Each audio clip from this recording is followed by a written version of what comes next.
There are other symptoms that are even more difficult to diagnose. For instance, the financial situation of the United States.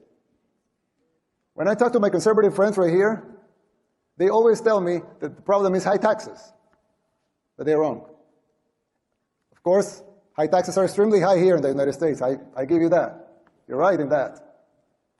But that's not the real problem. The real problem is not the high taxes themselves, but the fact that they are not even really funding the government. Not even those high taxes, higher than a lot of places in the world, not even those taxes are really funding the government. So who's financing the government? Government is financed by treasury bonds, paper. And who buys the treasury bonds? Mostly the Fed. And how does the Fed buy them? By printing money. But what backing does the Fed have for that money being printed? The treasury bonds themselves. So basically, you finance the government by printing money out of thin air. Someone could ask, well, so if the government can print unlimited amounts of money out of thin air, why did they collect taxes?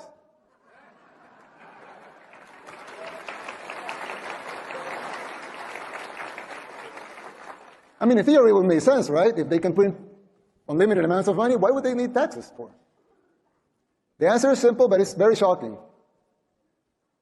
The real problem is that you pay high taxes only to uphold the illusion that you are funding the government, which you are not. It's shocking, but it's true. The government is funded by money printing, paper backed with paper, a bubble that will inevitably burst.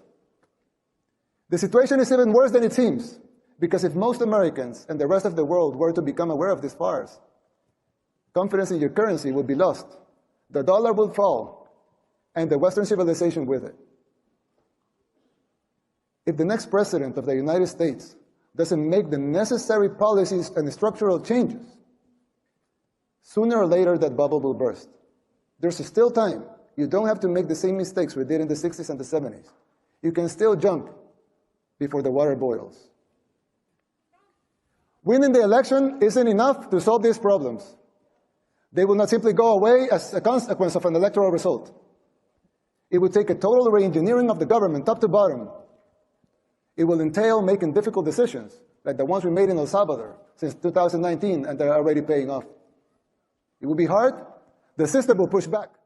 But you have the right to determine your own fate.